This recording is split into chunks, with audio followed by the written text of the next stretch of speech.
用微光照亮夜晚，用温暖温润心灵。亲爱的朋友们，欢迎来到微光夜读。产检的时候，医生认错人，给我做了人流手术。我一心想讨回公道，可丈夫却让我算了。后来我才知道，那个医生是他心心念念的白月光，而我只是他的替身。可我从不是什么忍气吞声的善人。接下来开始我们本期故事，记得点击订阅并开启小铃铛。我睁眼的时候，面前围了很多人，握着我的手的丈夫，满脸焦急的公公婆婆。阿离，你醒了？何景恒惊喜地看着我，一旁的公婆也松了口气，笑着给我递了杯水。小离呀，醒了就好，醒了就好，孩子没了还可以再要，重要的是你自己的身体。婆婆一脸柔和道。正在这时，一个妇人揪着一个穿白大褂的年轻女生进来，直接跪在我面前。何太太，对不住啊，造孽啊！妇人握着女生的脖子疯狂往下按，女生趴伏在地上抽泣。都是我们的罪过，害你丢了孩子，你要打要骂我们都认了。我有罪，我有罪生出这种缺德玩意，伤害了你啊，孩子，对，我的孩子。我今天明明是来产检的，为什么会在这里？我一脸迷茫地看着面前这对情绪激动的母女。那个女生抬起头祈求地看着我，我看清楚了她的脸，是她，是我今天的产检医生。我原来的医生今天休息了，特意给我推荐了面前这个女生，说她刚从国外回来，别看岁数小，但妇产经验十分丰富。她看了我的单子后也没有多说，就让我躺在床上，紧接着给我喂了一些药，又打了几针，我就意识全无了。这时我才后知后觉，小腹有些疼痛。我茫然地摸着我的肚子，刚刚他们说孩子，这些人又一直哭闹，我的孩子怎么了？何景恒蹲下来，摸着我的脸，宋医生宋医生看错了你的名字，将你当成来做人流手术的女生，给你做了无痛人流。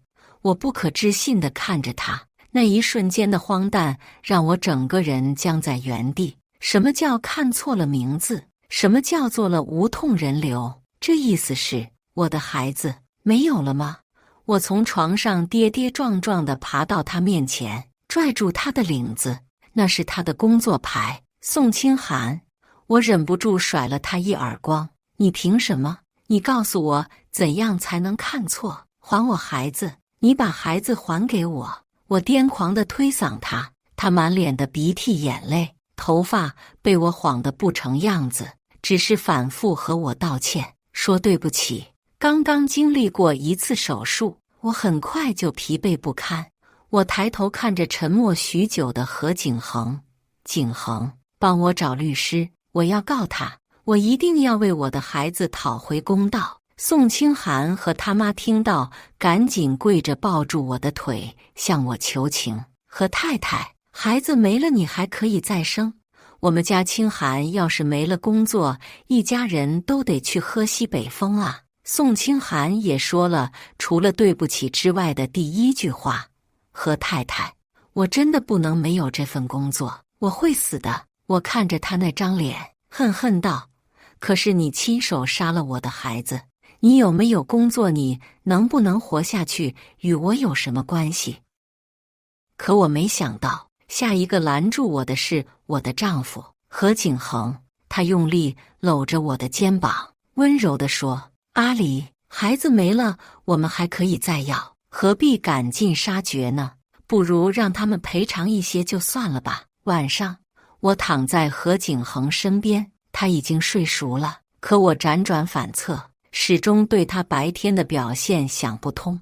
今年是我嫁给何景恒的第3年，这3年来，他一直说我们年纪还小，不适合要孩子，于是我们便一直做着措施。这个孩子是一个意外，我本以为他不喜欢小孩，但自从知道我怀孕，他便格外小心谨慎，对我百般照料。很多个夜晚，他搂着我的肚子，一脸满足。阿里，这个孩子既然来了，就是上天赐予我们的礼物。甚至有一次在超市里被一个小孩子撞到，他都十分生气，反复确认我和孩子没事才作罢。就连父母见了也说他太过小心，夸他将来一定是个好爸爸。可是如今遇到这样离谱的医疗事故，我们的孩子也没有了，他竟然能够让我原谅？不对劲，我越想越难以入眠。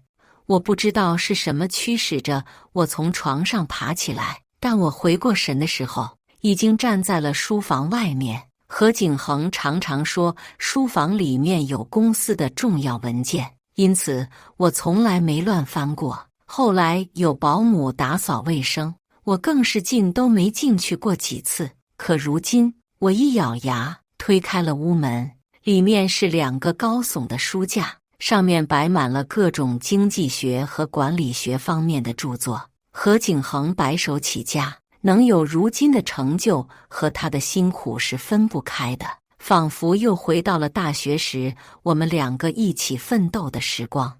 我颇为怀念地翻看着这些书，直到一张照片掉落下来，那是他高中毕业典礼的合影，身旁应该是他的老师，亲切又骄傲地揽着他的肩膀。另一边剪掉了，但还留了一缕头发，在何景恒的肩膀上，是个女生，是我们过往生活中未曾提起，我一无所知的女生。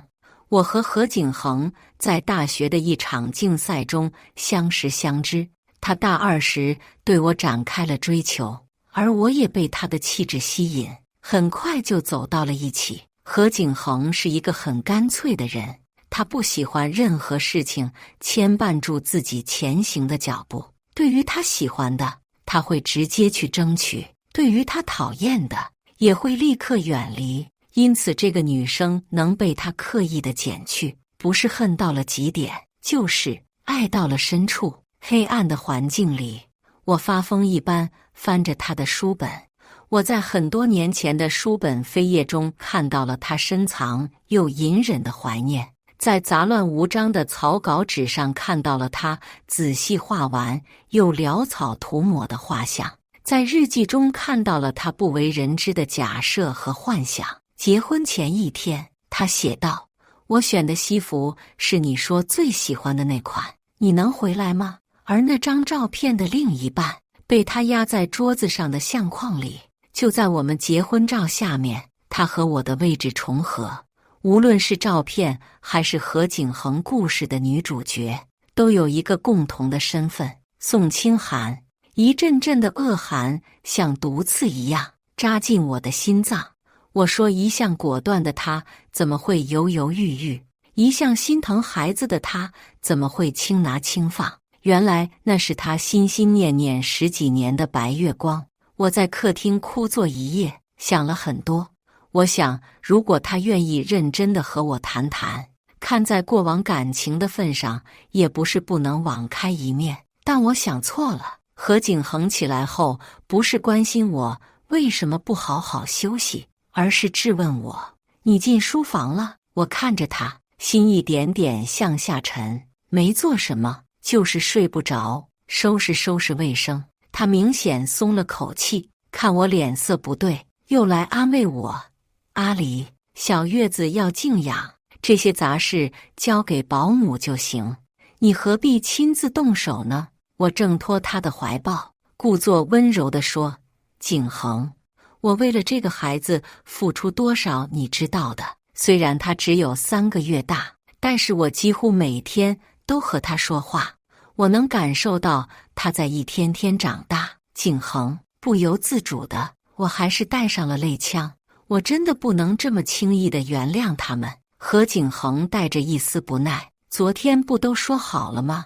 而且他们都下跪给你道歉了，也说会赔偿的。我们俩还年轻，以后想要孩子还有的是，没必要因为一个胚胎和医院弄不愉快。这个医院正是我们最大的目标客户。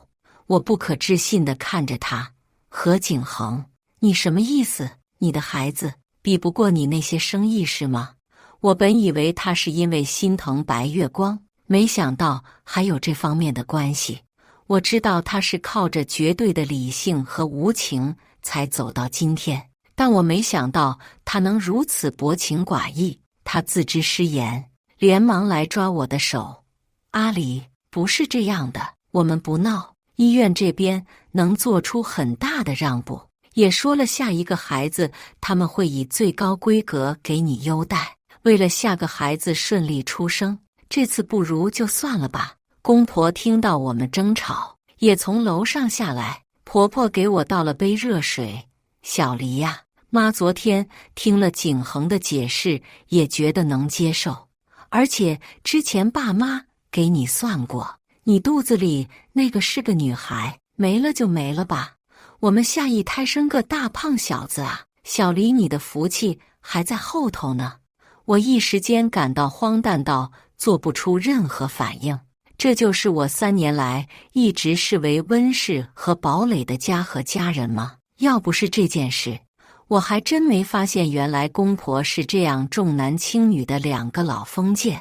我冷笑地看着面前这些人。何景恒，非要我把话说明白吗？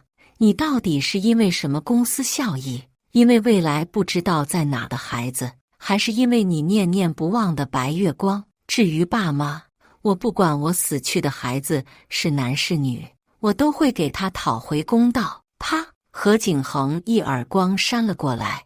我不管你在书房翻出了多少东西，但不要去找清寒的麻烦。当时不小心踩到，我都小心翼翼问有没有踩疼我的男人，现在轻而易举地甩给我一巴掌，全然不顾我还处于身体最虚弱的时候。我想我有点清醒了。他打完后好像有些后悔了，想上来扶我，被我甩开了。我谁都没理，独自上了楼。然后楼下传来摔门的声音，应该是何景恒走了。一夜没睡之后，又经历了一场歇斯底里的吵架，身心俱疲之下，我还是扛不住睡过去了。半梦半醒之间，我好像回忆起了很多事情，很多被我忽视的事情。比如大学时，我第一次去何景恒的朋友聚会，有个他的好兄弟看到我脱口而出的一句韩理解。比如何景恒从来没有带我见过他的高中同学，但听说他高中时的人缘其实非常好。比如他总是在约会的时候给我点1杯冰美式，可我明明不爱喝。此类种种，只是我当时沉溺在他营造的浪漫氛围里，完全没有发现不对的地方。这样仔细想想，其实我的眉眼间和宋清寒是有几分相似的，只是我的长相更加有攻击性，而他正如名字，清清冷冷又含苞待放。我气笑了，白月光就白月光吧，我还成替身了。何景恒，你真是没有皇帝命得了皇帝病。我给最好的朋友打电话约他见面。于晓听了我讲述的故事，气得灌了一大杯咖啡。好见的一对狗男女，要我说他们早就勾搭上了吧。我摇摇头，不知道。我只知道我一定要给我的孩子讨回公道。于晓想了想，说不如我们再去会会白月光吧，万一一切都是何景恒自作多情呢？于是我们又来到了医院，还没进医院大门，我们就看到了宋清寒和一个十分眼熟的男人搂搂抱抱。景恒哥哥，你不遵守我们的诺言。他牵着何景恒的手撒娇，何景恒面无表情，但手倒是牵得很紧。我怎么不遵守了？你明明答应过我，就算娶了别人也不生孩子的。何景恒勾唇一笑，这不是没了吗？还是你亲手打掉的，还没消气。女生银铃般的笑声传到我耳朵里，仿佛一把把利刃，刺得我喘不过气。关注我，每天更新精彩故事。我死死攥着于晓的手，他想冲过去，但扭头看到我的脸色，吓了一跳，赶忙把我连拖带拽到路边的座椅。阿离，阿离，你别吓我。我抬头看着他，眼泪止不住地往下掉。他们不得好死，我发誓，我会用尽我所有的力气，让他们付出代价。从那一瞬间的痛苦和不可置信脱离出来之后，只剩下了不值得和解脱。我轻轻抚摸我的肚子，我未曾谋面的孩子，这一切好像是他给我敲响的警钟。妈妈不会退缩，一定会为你报仇的。回到家之后，我装作一副什么都没发生过的样子和公婆打招呼。婆婆看我神色如常，还以为我想明白了，便凑过来和我商量：小黎，下周6就是景恒的生日了，我和你爸爸商量好了，要在家里办一个小型的宴会，就交给你全权负责了。我冷笑，放在过去，我会觉得这是公婆对我的看重，可如今还想让我当老妈子给全家干活，想得美。我故作为难，景恒现在也算是个企业新秀了。妈，为了不给景恒拖后腿，还是请专门的人来弄吧。不管公婆在后面嘟嘟囔囔，我一个人上楼去了。我已经下定决心，这种家庭我是绝对不能要了。只是在离婚之前，我要为自己争取更多的利益。很快就到了宴会当天，虽然公公婆婆抠搜，但也知道这是他们儿子谈合作的大好时机。租了风景优美的场地，请了专业的厨师，看上去一切都是那么顺利。因为我还在小月子中，穿的衣服以舒服为主，也没有化太浓的妆。站在何景恒旁边，确实有些单调无趣，但我谈吐大方得体，和来客仔细解释了我身体不适的原因。一些家中有孩子的老板夫人听了十分遗憾，何景恒在一旁适时地送上安慰，反而给他加了一些好感。没关系，现在加的这些好感很快就会反噬了。一阵喧哗，门外袅袅婷婷走来一位高挑女生，我一看，恰是宋清寒。宋清寒在医学方面的研究确实小有成就，再加上她长得漂亮，又会说话，在场很多人都对她赞赏有加。她快步走了过来，看到我，轻轻笑了：“这是嫂子吧？自打我从外国回来，还没见过呢。”说罢，嗔怪地看了何景恒一眼。景恒哥哥也真是的，就把嫂子宝贝在家里，真会演啊，真的像从来没见过我一样。何景恒也配合着在一旁笑。一个老板插话道：“哎，这说的什么话？和太太一世一家，何总当然舍不得了。清寒妹子可是女强人啊，在生意场上，我们男人都自愧不如啊。一世一家，女强人，多好笑。曾几何时，我也有自己的一番事业，可是嫁人之后，我在他的反复劝说下，收敛起一切，安心当他的何太太，然后被狠狠地捅一刀。我压下内心的恨意，看着面前笑靥如花的白月光，清寒妹妹，你和景恒认识呀？我都没听他提起过你呢。宋清寒怔了一秒，又面带遗憾：“是呀，嫂子，我们俩从小一起长大，只不过后来我出国了，伯父伯母也都记得我的，对吧？”说罢，他就朝我身后的公婆走来，挽住他们的胳膊。公婆也很给面子：“是呀，几年不见，清寒出落得越发好看了。”我嗔怪地看了何景恒一眼：“你说你也真是的，这么好的朋友也不说提前给我介绍介绍。”我瞧着清寒就面熟，好像认识了许多年似的。哎呀，你别说，宋小姐和我们阿离眉眼间有几分相似呢。作为我请来的客人，于小一边塞小蛋糕，一边点炮。我笑了：“你这么一说，我也觉得呢。记得上学的时候，景恒就说最喜欢我的眼睛。”胡说什么？何景恒脸色阴沉地打断我：“阿离，你身体虚弱，我扶你上去休息。你要干什么？”何景恒紧皱眉头：“心疼了。”我不过阴阳怪气几句而已。宋清寒接受能力没这么差吧？他一脸无奈地坐在沙发上。我和他什么都没有，你的那件事真的只是个意外。事后清寒也很后悔，我从小看着他长大，实在不忍心把他弄得连工作都没有，而且他肚子里也有个孩子，他没工作怎么活下去呢？阿里，你向来温柔懂事，这次就算了，不行吗？我们还会有孩子的。我看着面前强词夺理的男人，这段话他对着镜子演练过多少次，真诚到自己都要信了吧？他肚子里的孩子关我什么事？难不成是我的，还是你的？何景恒紧握住双拳，你这是什么话？都说了，我们什么都没有。她在国外被外国人骗了，怀孕之后那男的就跑了，她也是真的没办法。我小时候发高烧，父母都在外面打工，是他发现了我。他那时候又瘦又小，扛着比他沉好多的我去医院。阿里，如果没有他，我可能早就死了。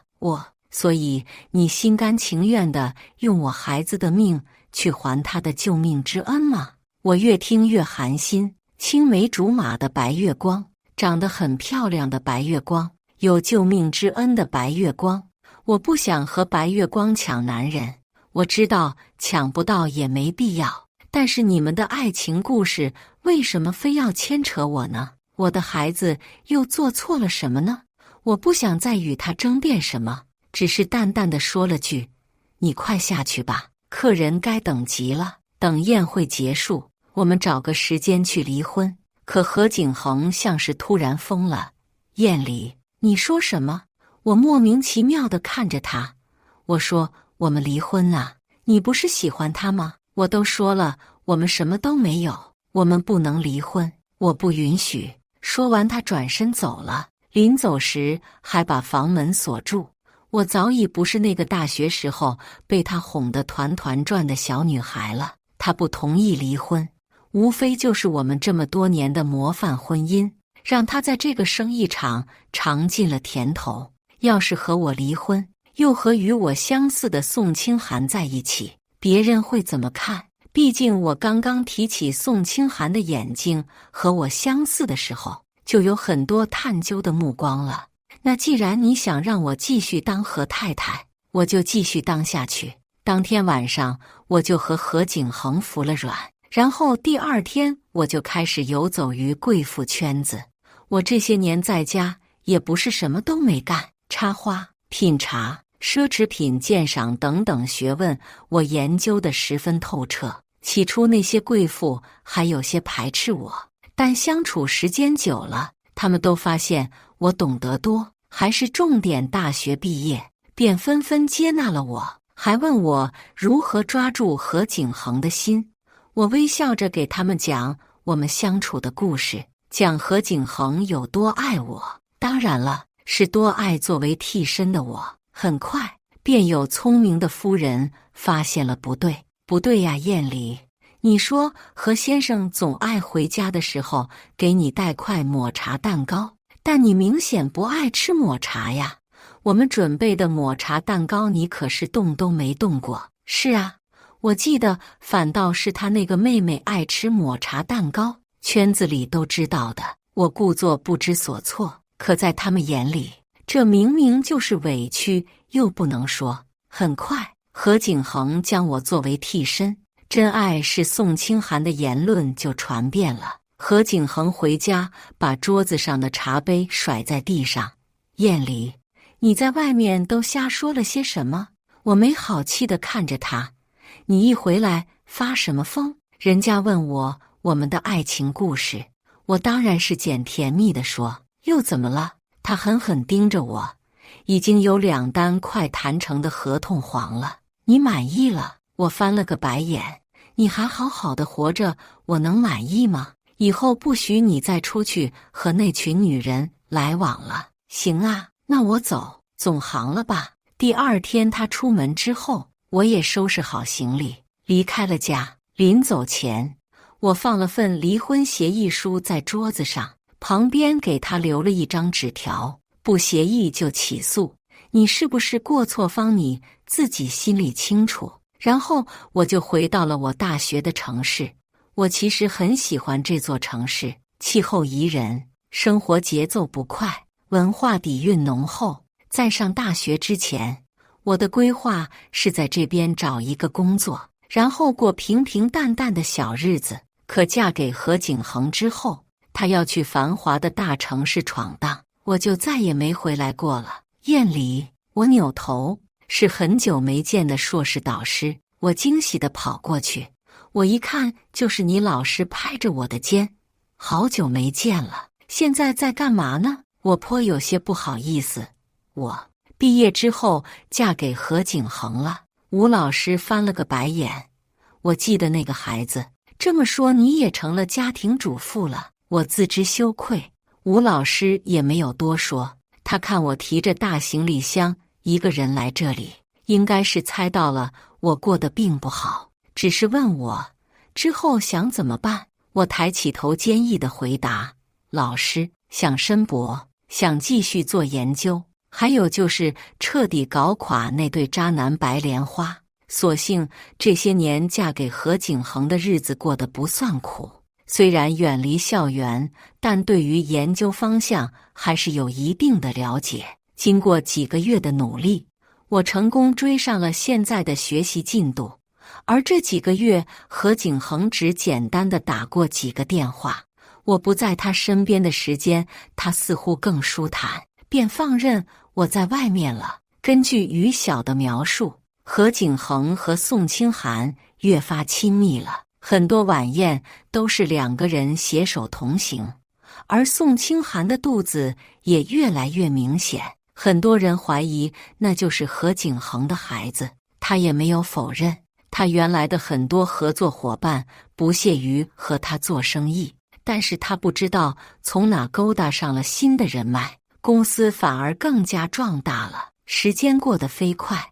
我申请博士成功的那一天，宋清涵生出了一个女孩。也正是在这一天，何景恒在我们的离婚协议上签了字。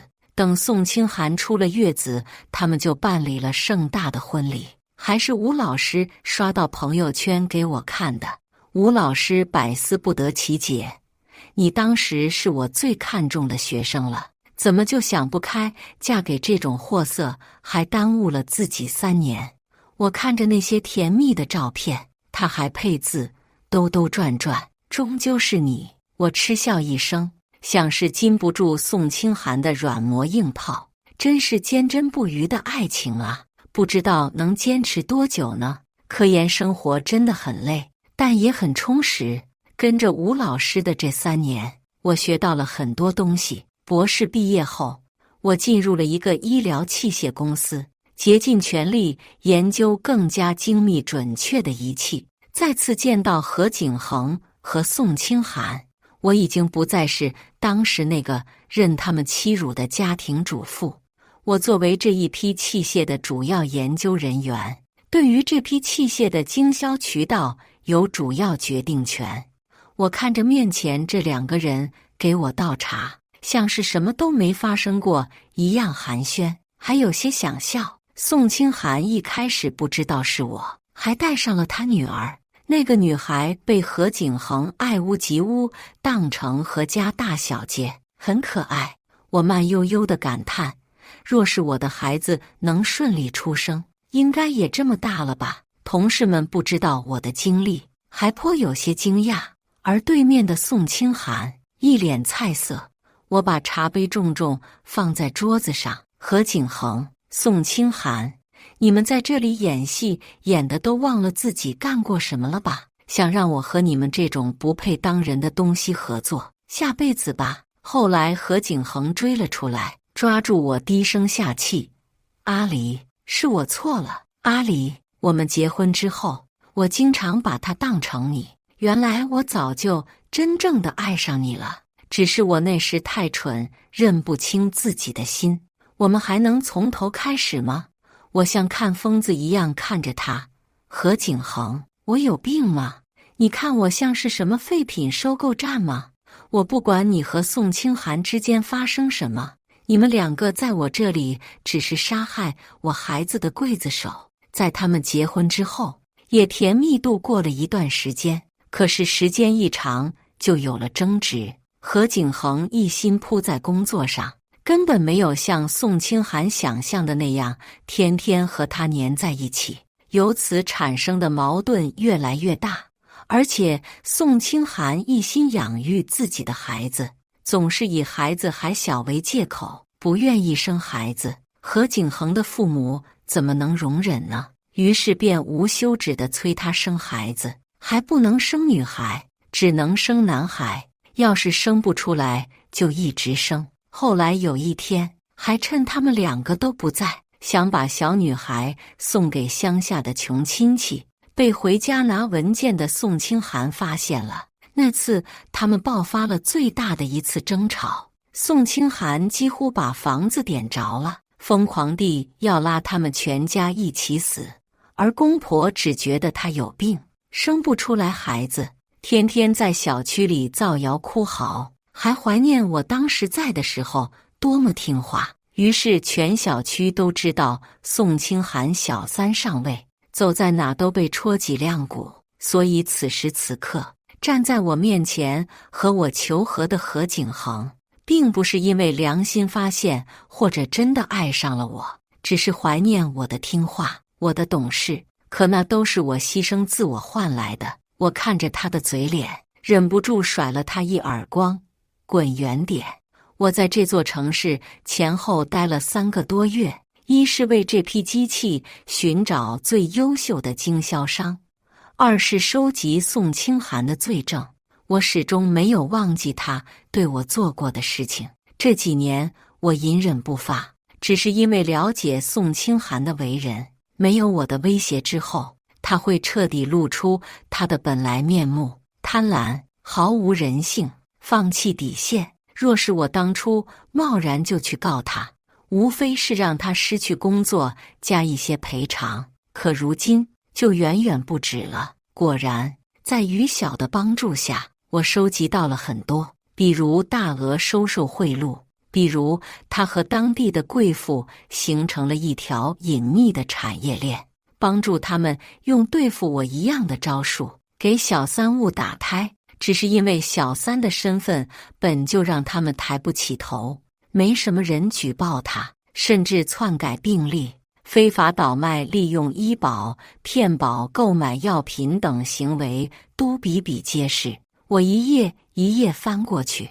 不寒而栗。作为一名医院工作者，作为人们在遇到危险时最信任的人，他早已完全丧失了医德，他不配做一个医生。第二天，我在于晓的陪同下前往了律所。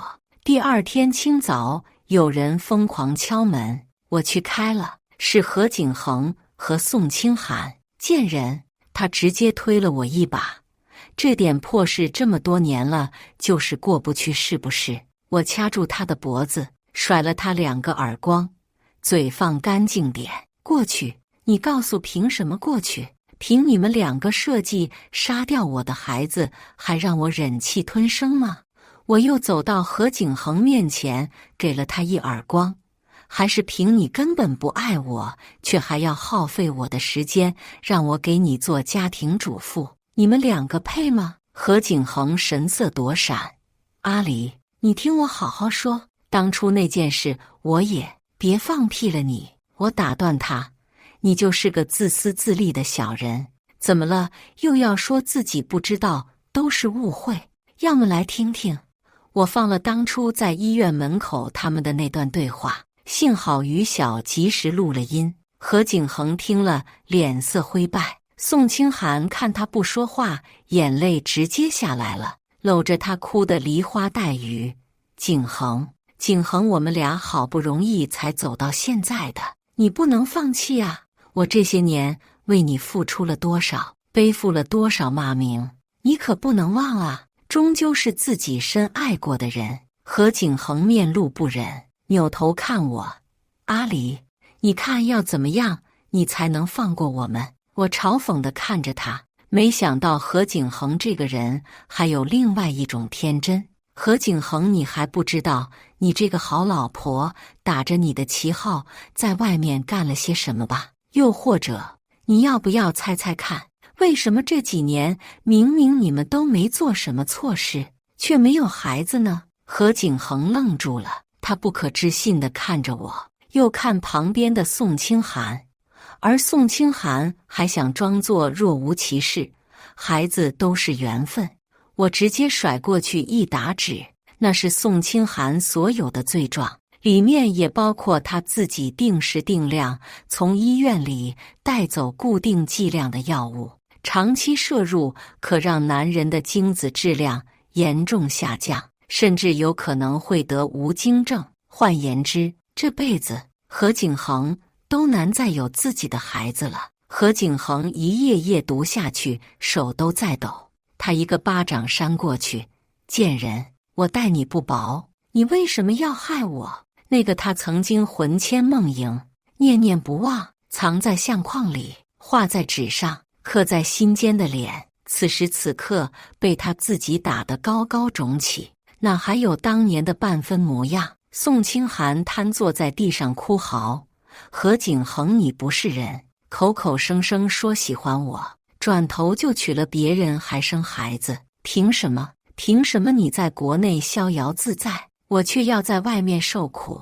都是你欠我的，都是你欠我的。我看着他像个怨妇一样，禁不住笑出声。妹妹到了现在，编故事的水平还是一等一呀。说完，我又甩了一沓照片和一些录音出去。何景恒有白月光，又怎么知道宋清寒没有呢？所谓的外国男朋友骗她的故事都是假的，她也有心尖上的人，孩子也是那个人的。至于何景恒，无非是他的工具罢了。他如此缺钱，就是因为那个男的欠了很多赌债还不上，何景恒给他的钱根本不够，他只能做一些违法的勾当。而宋清寒的计划就是让何景恒没有自己的孩子，这样全部家产就都是他和他女儿的，没有人能分得走。计划被如此揭开，宋清寒也知道自己彻底完了，他癫狂地坐在地上笑，而何景恒被他气得直接晕了过去。我把这些资料复印了很多份，分别送给了卫健部门、医院领导，以及披露在网上。舆论发酵得很快，掀起了一阵对无良医院、无良医生的讨伐浪潮。在舆论监督下，宋清寒被重判。开庭的时候，他怨毒地盯着我：燕离，你等我出来。我微笑，能不能出来还是个问题。监狱里也有鄙视链，像他这种欺辱弱势群体、换取高额利润的人，走在哪里都会如过街老鼠一般，人人喊打。恶人折磨恶人，最能切中要害。没过多久，我就听说他在里面疯疯癫癫。至于何景恒，他那天遭受了太大的打击，从医院醒来的时候，整个人像苍老了10几岁。我去看了他一次，他虚弱地朝我伸手，我没动，他流了泪。阿离，我后悔了，阿离，我真的后悔了。我冰冷地看着他，你后悔什么呢？后悔放弃了那个平静温柔的妻子，后悔同意自己的白月光打了这辈子唯一一个孩子。何景恒，你真让我恶心。揭发宋清寒的时候，我也没有删减何景恒的任何一句话。他作为亲爹，间接性地杀死了自己的孩子，让很多人骂他不配当人。他出院当天就被很多路人认出，大量尖锐的辱骂充斥着他。他大吼一声，撞向了身旁的墙。我知道这个消息的时候，心中已经没有什么波澜。我抱着一束菊花去了墓园，我给我的孩子竖了一块小碑，我轻轻把花放上去。宝贝，我们会再见的，对吗？故事完，接下来是我们本期第2个故事。记得点击订阅并开启小铃铛。老公出车祸，医生让我为老公签字，我说把管拔了吧，不救了。老公咽气，我第一时间把他拉去火葬场烧成灰，连同他恶心的遗嘱一并烧了。婆婆带着怀孕的晴儿来闹，呵呵，闹是吧？进监狱闹去。医院里，老公睡着了，我跑前跑后几天，身心俱疲。医生，手术成功率如何？我红着眼睛询问。医生说：赵小姐，我实话实说，周先生的手术成功率只有一半。周先生问过我，我也如实回答。最近周贤老是说头疼，在我的强烈要求下，他不甘不愿地放弃去南城出差，到医院检查。这一查就发现了大问题，周贤的脑子里长了个肿瘤。好消息，这个瘤子貌似是良性的，而且发现的早，还没有长到不可控的地步。坏消息是瘤子位置刁钻，很容易手术失败。医生告诉周贤，手术成功率只有一半。周贤一下子崩溃了，难以接受事实的大吼：不可能，绝对不可能！我们都希望能找到提高手术成功率的方法，只有一半，这一半概率已经是最大保证，而且病人必须严格按照我的嘱咐用药。目前不能手术，我们需要用药控制一下肿瘤，等身体调整到合适状态，就可以动手术了。那需要多长时间呢？1个月左右。好的，谢谢医生。不客气。我失望地走进病房，看到床上躺着沉睡的老公，悲从中来。周贤，你太辛苦了，以后别一味忙着挣钱，身体才是最重要的呀。周贤开了家公司，经常在外面应酬，后来又去南城开了分公司，每周都要2边跑。如果不是这次我强硬逼他到医院检查，他恐怕又去南城出差了。我抹掉眼泪，起身帮他收拾床头柜的东西，顺便将他皮包里的东西也整理一下。这时我发现他的包里有一个笔记本，起先我并没注意，因为我只想检查他的身份证和医保卡。结果笔记本不小心落到地上，摊开一页，上面的字引起了我的注意。遗嘱。我一顿，看了一眼病床上的老公，弯腰捡起笔记本。遗嘱的字迹很潦草，可以看出周贤写的时候心烦意乱，情绪起伏极大，应该是周贤得知手术只有一半的成功率后受到刺激写下的。傻瓜，我眼眶一热，咱们也有一半成功的概率呀。我悲痛地看他写的遗嘱，读到后面，神色渐渐凝固，心中悲痛消失，升起满满的愤怒和疑惑。这封遗嘱涉及财产分割，她给婆婆公公留了一半财产，另一半留给一个叫方宇的女人，叫她把孩子生下来，好好照顾孩子。而我1分钱都没有，我可是他老婆，遗嘱里竟然1分钱都没有。我不敢置信，这个方宇是谁？我仔细回想，脑海里隐隐浮现一个女孩的身影，曾经似乎当过周贤的秘书，看起来挺年轻的一姑娘，长得很漂亮，打扮得妖妖娆娆的，说话声音很甜。我第一次在公司见到她，那副妖娆发嗲的姿态就让我心里不舒服。第2次见到她，她正在周贤面前撒娇，身体趴在桌子上，穿超短裙的屁股撅得老高。虽然2人没有过激行为，可我心里极其不爽。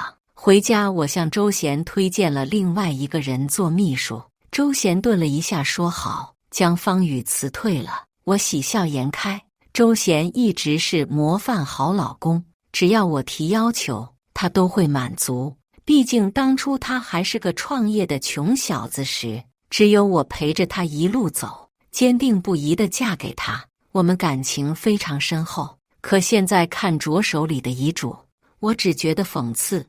我的丈夫周贤早就背叛了我，他和方宇一直在一起，而且已经有了小孩。意识到这一点，我的心渐渐冰冷。早知如此，就不该带他来医院检查，让他那颗瘤子越长越大，直接死了算了。到周贤出院，我都没有表露一丝迹象，表现得和往常一样。周贤拿着一堆药回家，把自己关到书房，说想静静。我温柔地说好，钻进别墅的另外一间房，打开电脑观看监控，发现遗嘱不对劲后，我便离开医院，第一时间请人在家里安装针孔摄像头，并且让侦探去调查方宇的情况。监控里，周贤果然没有静静，而是给方宇打电话，出了点事，才没过来，去了趟医院而已。放心，小问题，你现在怀着孕，好好照顾自己呀。电话那头不知道说了什么，周贤忽然笑了，声音温柔地说：行，过几天我来看你，你们才是最重要的。那张笑脸是我这几日都未见过的。他因为生病心态不好，一直冲我发脾气。生病的事他没告诉任何人，怕别人担心。我以为这是信任我的表现，现在才发现，原来他是可以控制情绪的。他只是想把负能量全发泄在我身上，把温柔和煦留给其他人。我眼眶慢慢变红，眼神却越来越冷。下午我接到私家侦探电话，约在咖啡馆见面。昏暗的卡座里，侦探递给我一个文件袋：赵小姐，这是方宇的资料，谢谢。我接过文件袋，给侦探赚了5万块钱。资料显示，方宇辞职后去了南城，周贤给他买了一套房子，将他养起来。他又把方宇安在分公司经理的位置上。南城在远方，我不可能去调查，且我当初为了怀小孩离开公司，对公司后面的安排一概不知情。呵呵，周贤，你对得起我。我之所以离开公司，是因为我们结婚3年没小孩，家里意见大了，而且查出我的身体有点小毛病，我本身也想要个孩子，因此就回家备孕，但一直怀不上。为此我遭受了不小的压力。婆婆明着嘘寒问暖，实际却催促我早点生小孩。事情拖到现在，婆婆没怎么问了。没想到周贤居然在外面养了小老婆，还怀上了孩子。周贤告诉我要去南城出差，我让他别走，他不耐烦地表示事情很紧急，必须得走。我说非得去，不想看医生了。其实在周贤确诊的第一时间，我就联系上一个朋友帮我联系国外的专家团队，如果由他们动手术，成功率会提高到70%。如今我懒得再去为他奔波，那边等不了。周贤说什么时候走？下午1点的高铁。我点点头，进厨房为他准备午饭。中午我们在餐厅里吃饭，很安静，几乎没说话。平时都是我说话多些，今天我一句话没说，他竟然也没问一句。什么时候我们变成这样了？周贤心不在焉地扒了2口菜，频频看表。我等到他快出门，才掏出一份文件递给他：签个字吧。这是什么？周贤急着出门，没有翻开文件，等我回来再说。为你买的保险。我说不是要动手术吗？总要有个保障。你去南城要好几天，赶紧签了吧。周贤看了看表，又翻开第1页，发现上面的确写着保险，就没看后面的内容，直接刷刷刷签下大名，按手印。我一直翻，他一直焦虑地看表签字按手印，似乎南城那位比他的命还重要。他如此轻易的签字，是因为知道我一心一意为他，也知道我对方宇的事不知情，所以才轻易签字。一沓文件签完，他匆匆开车离开了。我说再见。等他离开，我拿掉最前面的几页保险纸，露出股权转让书几个大字。从今天起，我将是公司的最大股东。周贤一走，我立即拿着股权转让书去了公司。曾经我是合伙人，有股份，为了备孕才退出管理。如今回去轻车熟路，周贤患上癌症，所以将公司事务交给我打理。我拿出周贤的所有检查、诊断报告，对公司高层们说，他现在需要静养，准备手术，以后有事直接找我。在股权转让书、委托管理书、各项病历报告单前，公司高层们以及股东们一致同意我接手公司。毕竟这江山是我和周贤一同打下来的，周贤不在，我就是他们最信任的人。周贤在南城和方宇你侬我侬，我在公司里抓紧时间掌权。我等着周贤回来发现公司变天了的表情。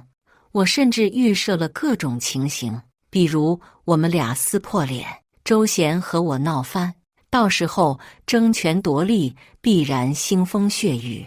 我不一定能抢过他，但我会努力保护自己的权益。我预设了种种，唯独没想到他回程途中发生了车祸。车祸并不严重，但他脑里有个定时炸弹，一撞就爆了。我接到电话，第一时间赶到医院。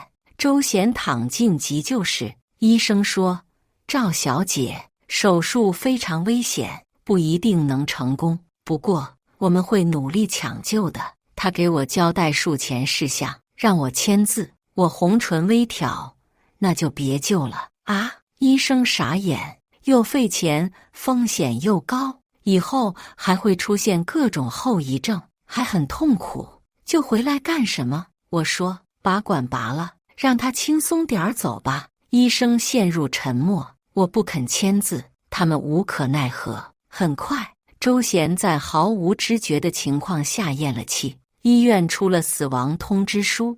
我直接花钱插队拉去火葬场，将它烧成灰。又回到家，翻出他书房抽屉里的笔记本，将本子拿出来烧了。世界瞬间变得敞亮。做完一切，我才给婆婆打电话，告诉他们周贤离世的消息。我并没打算对付公婆，因为公公婆婆在我结婚的这3年并未和我结仇。周贤的遗产我会按照法律留给公婆。考虑到2个老人，只有周贤1个儿子，我甚至可以做出退让，现金可以多分一些给他们。婆婆尖叫：“什么？不可能！我儿子怎么可能死？”公公婆婆到处旅游，得到消息，连夜坐飞机从海南赶回长泰城。我要见周贤，见到我的第1秒，他们就嚷着要见儿子。我掏出骨灰盒，脸色平静。周贤在这里，公公婆婆不可置信。我掏出死亡通知书，火化证明，他们依旧不相信。别糊弄我，我儿子前段时间好端端的，怎么可能忽然死了呢？我直接拿出照片和视频，周贤尸体的模样，以及死后从推车里出来的过程，都一清二楚。周贤死后，我才通知亲朋好友。过了会儿，马上有人给公婆打电话询问周贤死亡的事情。这下子，他们不得不相信周贤死了。又是一番哭天抢地。我将2人带回别墅，等他们心情好了，打算讨论遗产的事。婆婆忽然开口：“他好端端的，怎么突然就死了？是你知道他有情人故意害死他吧？”我盯着满脸怀疑的公婆，问道：“婆婆，你什么意思？你知道周贤有情人？”婆婆，你别装，周贤的情人叫方宇，你之前见过的，现在就在南城，而且她怀着周贤的孩子，如今已经有6个月了。从她的口气，我可以断定，周贤和方宇在一起的事，他知道得一清二楚。这么多年都好端端的，前段时间方宇身体不舒服，非要到长泰城大医院来检查。回去后没多久，周贤就出车祸死了。我不信其中没有关联，你一定知道了这事儿，怀恨在心。公公也说，要是你心里没鬼，为什么我儿子出车祸不通知我们，还急急忙忙地拉去火化？两人口口声声像福尔摩斯一样指出很多事件，越说越认为是我害死了周贤，嘴脸之凶狠丑恶，前所未见。望着他们丑恶的嘴脸，我缓缓笑了。所以你们知道他出轨还有了小孩，却都瞒着我是吧？两人的眼神有些飘移，但过了会儿又理直气壮起来。别转移话题，就是你把周贤杀了。我说，现在你们又无凭无据指责我杀害周贤，亏你们做得出来。不想和他们打口水战，我直接拿出手机报警。警察，我要报案，我怀疑老公是被人杀死的。我堂堂正正的报警。公公婆婆露出愕然神色。涉及杀人案，派出所很快出警，到家里调查。警察，最大的嫌疑人就是他。贼喊捉贼呢！婆婆吼道。我淡定地看了她一眼，什么话都没说。警察先冒火道，不要干扰调查。婆婆讪讪地退到一边。请问赵月小姐，为什么要这么快火化你老公的尸体，而且没有通知家人？警察问。我回答，这是周贤的意思，他是个孝顺孩子，不想让父母伤心，曾经吩咐我早点火化下葬，免得爸妈看到了受不了刺激。什么时候说的？我脸不红心不跳。前段时间周贤确诊为脑瘤时说的。我没撒谎，因为周贤刚确诊时崩溃了，什么话都说过，也做了一些冲动的事，其中就包括说早点把尸体烧了撒向大海这一件，当然也包括他写下那封恶心遗嘱的事。也因为那封遗嘱，我才知道他早就背叛了我。脑瘤？公婆震惊，他们根本不知道周贤患脑瘤的事。我平静地说，对，周贤前段时间确诊为脑瘤，退位让贤，让我接手公司，打算好好治疗肿瘤。原本应该在家好好休息，但他非要去南城出差，说那边的人一直催他过去，他才启程去南城，结果就发生了车祸。原本那车祸比较小，死不了，可周贤有脑瘤，稍微一撞就破了，所以他就这么死了。我冷漠地说。周贤的爸妈闻言如遭雷劈。听说周贤送医院时，你放弃了抢救？警察询问。周贤爸妈一下子抬起头，凶狠地盯着我。我笑了笑，依旧镇定。警察，周贤脑瘤破了，手术成功率非常低，就算救活了也是个傻子摊子，我可不想余生都伺候他。再说了，他背叛我找小三，去见小三才出的车祸，我觉得放弃治疗非常正确。警察面面相觑。贱人！婆婆张牙舞爪地想挠我的脸。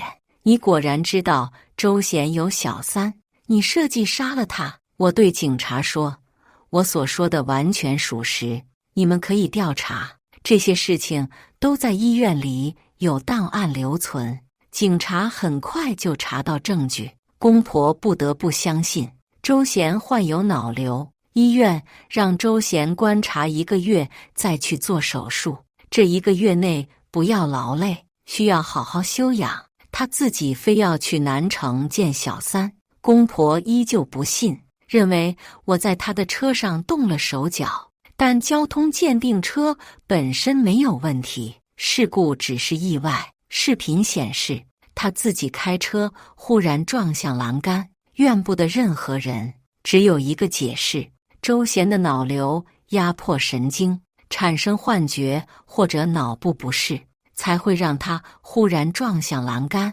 正常人不可能自己把自己撞死。警察推测，并当场打电话向医院确认。医生说，脑瘤会压迫神经产生痛苦，而且会影响视觉，极有可能造成车祸。总之，无论怎么查，周贤的死都与我无关。我说，这就叫自作孽，不可活。公婆哭天抢地，几乎要昏死过去。看到没有，他有脑瘤，本身就快死了，不过也不是没有活的希望。我淡淡道。医生叮嘱他好好休息，1个月后再去手术。是他自己非要开车去南城，我留都留不住。你们怀疑我杀了他，现在看来是他自己作死。哦，如果非要找一个罪人的话，南城那位才是罪人吧？非要在他生病的时候叫他去。公婆面容扭曲，方宇那个贱人，我饶不了他。我笑了笑，方宇固然有错，可他再如何也没有把刀架在脖子逼迫周贤上车的能力，是周贤自己要去的。在公婆眼里，他们的儿子没错，错的都是别人。公婆灰溜溜地滚回去了，我抓紧时间完成股权处理。公婆痛苦1天，回过神，立即杀到我家，要求分割遗产，尤其想和我抢公司股权。我拿出周贤亲笔签名写下的股权转让书，递给他们看，这是你儿子给我的。不可能。婆婆比公公急躁些，大声道，他不可能把股权全部转让给你，这是假的。我坐在沙发上，好整以暇，如果你们不服，大可以做笔迹鉴定，看看这是不是你儿子的亲笔签名。做就做。公婆坚决不相信周贤会把股权全部转让给我。为了让他死个明白，我光明正大地带上律师，亲自开车带他们前往鉴定中心提交文件。实际上，私人笔迹鉴定并不能作为最终法庭证据，但做完了，大家至少心中有数。就算打官司，法院再让专业机构进行鉴定，我也不怕。笔迹鉴定结果出来，公婆傻眼了。我说过，的确是周贤签的字。我冷淡地说，不可能。公婆摇头，满脸不可置信，当着工作人员和律师的面说，周贤不喜欢你，他喜欢方宇，孩子都快生出来了，而且他们打算生出孩子就和你离婚，让你净身出户，怎么可能忽然把公司让给你？一定有问题。律师和工作人员都被他的无耻震惊了。所以你们打算生下孩子让我离婚，净身出户，1分钱都不给？我不可思议地问他，我不是你儿媳妇，我是出轨了，还是破坏你们感情了，或者把钱贴娘家了，居然要我净身出户？你儿子一穷二白的时候，是我陪着创业成功的，涉及财产，大家已经撕破脸，婆婆也顾不得脸面，大声说，你在家当家庭妇女，对公司没贡献，生不出儿子，对家庭也没贡献，凭什么要给你钱？律师和工作人员再度目瞪口呆。由于他说的太过无耻，太过理所当然，我居然一时间无话可说。好一会儿，我才平静道，或许你们忘了，当初周贤创业，是我陪着他一路历经风雨创办公司，我是合伙人。要不是为了生孩子离开公司，现在应该和周贤平起平坐。我在家打理资产，努力备孕，做周贤的贤内助，也叫对家庭没贡献。公婆脸不红气不喘，别说那些，反正周贤就是这么打算的，他不可能给你1分钱。我直截了当问道，律师作证，你亲口承认周贤出轨，并且有了小孩，还打算让我净身出户？在律师和工作人员的注视下，婆婆咬咬牙，坚持道，没错，所以这份股权转让书绝对有问题。我明白她为何要这样说，她只是想证明股权转让书是假的。我冷冷道，或许他良心发现了，知道对不起我，想要赔偿我。不可能，婆婆坚持。律师说，凡事讲究证据，咱们以证据为准，白纸黑字，亲笔签名。公婆瞪着文件上面周贤的名字，无话可说，打破脑袋也想不通，周贤为什么会把公司转给我。我说，你们要是不信，那就打官司吧，把你刚才那番话在法庭上说一遍，看看法官会不会承认股权转让书是假的。公婆脸色难看至极，股权转让书的事，公婆没有打官司，估计明白打了也没用。他们那些话说出去，除了抹黑自己，屁用没有。毕竟周贤的笔记做不了假，可我也知道，他们肯定不甘心就此了结。没过2天，我在公司忙着处理生意上的事，助理忽然跑进办公室说：“赵总，您公婆来了，还带了一个怀孕的女人。”我出去一看，公婆带着大腹便便的方宇杀到。方宇挺着大肚子，6个月了，特别明显。婆婆见到我就说：“赵月，这是方宇，她肚子里怀着周贤的孩子，遗产分割必须留给她一份。”我瞥了公婆一眼：“你在说什么？这个女人到处乱搞男女关系，和许多男人都搞过。你们怎么知道她肚子里的孩子是周贤的？证据呢？”方宇气得大叫：“我只跟过周总，这个孩子就是周总的。”我气定神闲：“你有什么证据？”方宇说：“当初周总和我谈恋爱，你发觉了就让他把我辞退，他把我藏在南城，给我买房子，开公司，我们组建了第2个家，公公婆婆全都知道。都这样了，我怎么会出去乱搞？这个孩子就是周总的，蠢货！”我惊讶地盯着方宇，周贤到底喜欢这种蠢货哪点儿？要说年轻漂亮吧，公司里有比他更年轻漂亮的，像他这么蠢的却很少见，所以周贤喜欢他的蠢。你说了这么多，怎么证明孩子是周贤的呢？我好整以暇地问。法律上要做亲子鉴定才可以承认私生子有继承权。亲子鉴定呢？拿出来吧。方宇和公婆傻眼，这孩子还没生出来，怎么做亲子鉴定？就算要做亲子鉴定，孩子爸爸已经被烧成了灰，也做不了。婆婆恍然大悟，指着我的鼻子骂道：“好啊，赵月，我算知道你为什么那么急着烧我儿子，原来在这儿等我。你在说什么？”我无辜地说：“我按照周贤的遗愿把它烧掉，撒向大海，合规合法合情。你觉得我在说谎？干脆下地狱去问问周贤。”婆婆1.53米的身高，气得一下子跳到1.8米，尖叫：“赵月，你好毒啊！你害死我儿子，还咒我死！滚吧，别让我叫保安！”我挥手，公婆和方宇哭闹一通，什么也没拿到，无奈地离开公司。他们自己送上门闹，省了我不少功夫。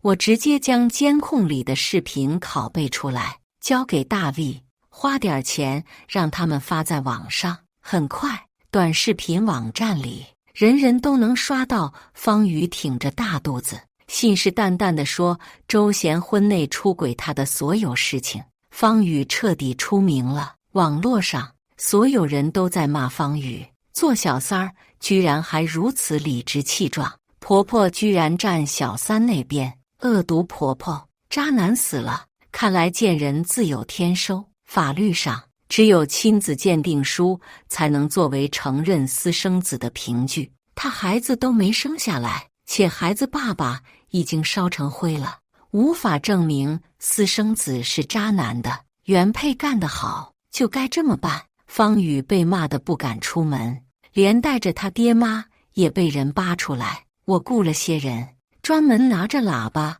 到方宇以及方宇爸妈小区、公司里大肆宣扬他的事迹。这下子连不玩短视频的大爷大妈们都知道方宇是小三了。网友们只是在网上骂大爷大妈们这等恐怖的八卦能力，指指点点，恶言恶语，直接上门教训方宇以及爸妈，那滋味儿可不好受。甚至有媒体专门蹲点打探方宇的消息。很快，方宇便无法忍受地跑到公司，叫我把那些喇叭撤走，理由是骚扰他，要告我侮辱诽谤罪。我说，第一，我说的是事实，这不叫侮辱诽谤。第二，我的人只在小区和公司外面放喇叭，早上9点到下午6点，中午歇息2个小时，并没有打扰居民正常休息。而且放喇叭并不犯法。方宇气哭了，干脆挺着大肚子往地上一躺，开始碰瓷。你推我，想害我孩子，我是孕妇，你赔。我指了指头顶，上面有监控的大姐，而且你都没法证明孩子是周贤的，我为什么要吃饱了撑的害你的野种？你想躺就继续躺吧。我招呼所有工作人员，让方宇继续躺在公司里，其他人都不能靠近他。然后清洁工拿着拖厕所的拖把到处乱拖，屎尿混着水顺着地板流到方宇身边，巨臭无比。方宇躺不住了，只能爬起来灰溜溜地离开。方宇一走，我又把监控视频拷贝发给媒体，方宇再度被骂惨。他怎么有脸去原配公司闹的？哇！他居然冤枉原配推他，躺在地上碰瓷。要不是有监控，那原配不得被坑惨。好贱啊！如果说方宇之前的视频惹人鄙视，这次他碰瓷则犯了众怒。有人偷偷地在方宇家门前泼粪水、扔垃圾，朝他窗户扔东西。方宇每天出门，门口都堆着无数垃圾，而且还没有垃圾袋，汤汤水水洒一地，连清洁都困难。网友还不停留言骂他，方宇崩溃了，直接住院，宣称被网友暴力恐吓导致胎儿不稳，还要追究刑事责任。在他屋子前泼粪水、扔垃圾，的确违法。网友们有点害怕。这时，我直接宣称，那所房子是周贤用我们的婚内财产买的，所有权并不属于方宇，而是属于我。我决定把那房子改成垃圾站，大家可以尽情扔垃圾。虽然法律上那所房子的所有权认定有的扯皮，但吓方宇没问题。就是房子都不是你的，谁吓你了？对，朋友们扔垃圾得到了主人许可，谁来打扰你一个外人的生活了？自己上赶着闻垃圾，贱不贱啊？你受不了罪，赶紧搬走吧。看到网友们的留言，我乐了，立即让律师起草打官司，冻结房子以及南城公司的所有资产。之所以现在才动手，因为周贤那个渣男居然真以方宇的名义买房买车，就连南城公司走账也做得光明正大。他对我可没这么有良心，要找到他通过婚内共同财产给方宇购置资产的证据，颇费功夫。他当初为了瞒着我，并没有用我们账户里的钱养小三，毕竟那些钱我在打理，一旦有风吹草动，我就能发觉。他是通过南城分公司以项目名义把钱洗进了一家空壳公司，再把钱从空壳公司套出来给方宇购置资产。这种行为严重伤害了公司以及股东利益，属于犯罪行为。方宇为了逆转舆论，一直待在医院里扮演被伤害的角色，公司和家里都无人看守。我直接带人杀到南城分公司，报警清算。赵月，这事儿就算了吧，知道我要报警调查南城分公司，公公给我打电话，言语中已经有了求和的意思。方宇腹中孩子的遗产不用给了，咱们按规定来办，该分多少就分多少。自从确认周贤与我的死无关，又笔迹鉴定过后，公公和婆婆除了带方宇上公司讹过一回，就再也没和我对着干。他们并非愚蠢之人，知道公司股权已经全部在我手里，和我对着干没好处。不行，我一口回绝。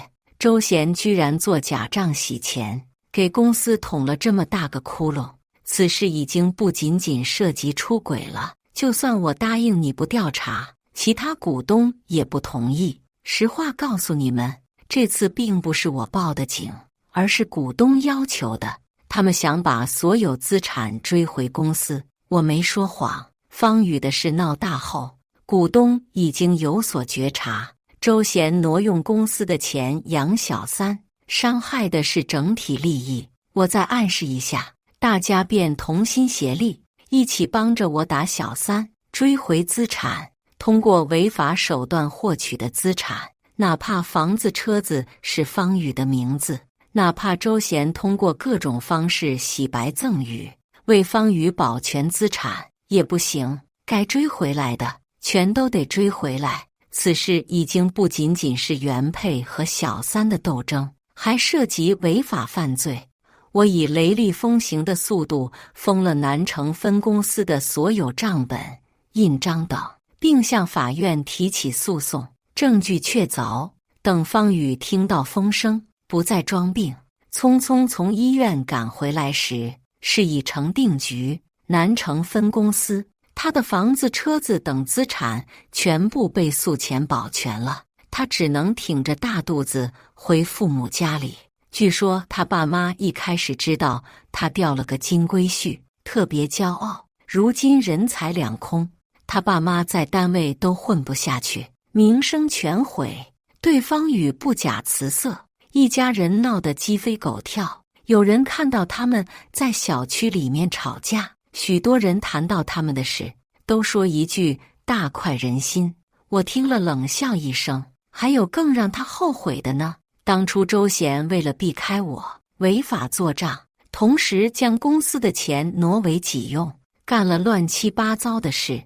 有些钱并没用到方宇身上，但南城分公司的法人和财务是方宇。周贤弄钱过程中，方宇参与了。即便周贤做的是虚账，即便周贤有些钱没用到方宇身上，那些钱都必须由方宇还回来，林林总总加起来有上千万。也就是说，他不只得还回所有资产，还倒欠一屁股债。知道真相后，方宇怕了，找到我，跪在我面前流泪磕头：“姐姐，对不起，我错了，求你放过我吧。现在知道错了，你怎么这么傻？”我微笑，以为法人这么好当的吗？知道为什么许多老板都不愿意做法人吗？周贤他们一家是在坑你呢，以你的名义进行洗钱，出了事便由你背锅。现在明白了吗？方宇面如死灰。经过调查，我总算明白公公为什么会求我不查南城分公司的账。原来总公司由我和周贤共同创立，我一直牢牢拿着一部分股权，即便3年不去公司，我依旧是比较大的股东。而且当初为了发展壮大，还引入了几位股东，有了大家共同努力，才让公司在市场里立足，业绩和利润在行业里成为佼佼者。但周贤渐渐心生不满，认为自己辛辛苦苦在给不干事的股东打工，为我打工，极不平衡，便创立南城分公司，再将方宇带进去，一点一点地偷总公司的资源和钱。3年来累计的数额非常大，这事儿公公婆婆方宇都参与其中，这也是公公求我不要查南城分公司的原因。狗日的周贤，他坑我！方宇嚎啕大哭，他们坑死我了，亏我全心全意为他做账，还为他生孩子。我扶他起身，温柔地安慰：“方宇呀，现在就要看你了，将功赎罪，才能少点盼头。现在周贤死了，我和你只要不涉及财产，无冤无仇的，犯不着斗得你死我活。你只要告诉我周家洗钱的所有下落，他们的账户，其他隐藏的资产，我会为你争取少判刑。而且只要查到你身上那些账的去向，你的债务也免除了呀。方宇陷入沉默，神情动摇。我回家3年，公司每况愈下，勉力维持，利润极少。每次周贤都说现在生意不好做，竞争压力大。当初我义无反顾嫁给他，就是看中他的能力和向上爬的决心和胆识。周贤是个胆识、能力都很强的人，我喜欢他，非常信任他。我离开3年，公司忽然就摇摇欲坠。我不是没有怀疑过，但我想着夫妻之间应该多点信任，睁一只眼闭一只眼，才能过好日子。结果他却背叛我。最终方宇答应和我合作，细雨霏霏，我陪方宇去引产，原配带小三引产。这事儿放到哪儿都挺炸裂，胎儿已经7个月了，现在没法证明孩子是周贤的，分不到财产。方宇又涉及违法犯罪，欠一屁股债，再不抓紧机会引产，以后要生下来就是他的累赘。你还年轻，以后嫁了人重新开始，会有孩子的。我安慰瑟瑟发抖的他。方宇惶恐地抓着我的手，赵姐，我害怕，孩子已经7个月了，现在做手术有可能会死人的。我甩开他的手，语气冷漠，是你为了表明忠心，叫我陪你引产的。如果不愿意，那就生下来养一辈子好了。以后你就是个名声极差，还带个拖油瓶的女人，谁会娶你？你不嫁人，怎么获得荣华富贵呢？靠打工吗？当初做秘书才几千块1个月，你不就是嫌弃钱少才爬周贤的床吗？方宇脸色煞白。我说，好好想想，年纪轻轻有个小孩嫁不了人，每天蓬头垢面打工，回家还得带孩子，你的人生就这样了。不要。方宇摇头，哭着说，我不要孩子，我要嫁人，我不要苦兮兮的打工一辈子。方宇被送进手术室，我拿出口红抹了抹唇，坐在走廊心情愉快的等候。不引产，怀着孕就无法坐牢啊，傻妞。怀孕几个月，生了孩子，哺乳期又1年，这么拖下去，他缓刑极有可能不会坐牢。当然，他把孩子生下来也没关系，反正我这边永远不可能承认那是周贤的孩子，他分不到我一点资产。总之，不论他怎么选，我都有利。至于公婆那边，他们肯定会希望留下唯一血脉，甚至愿意给钱养小孩。不过，我已经先下手为强，把他们隐匿的资产查出来，弄回公司重新分配。最后他们能分到多少，还是个未知数。且2人因为违法犯罪，可能得蹲牢房。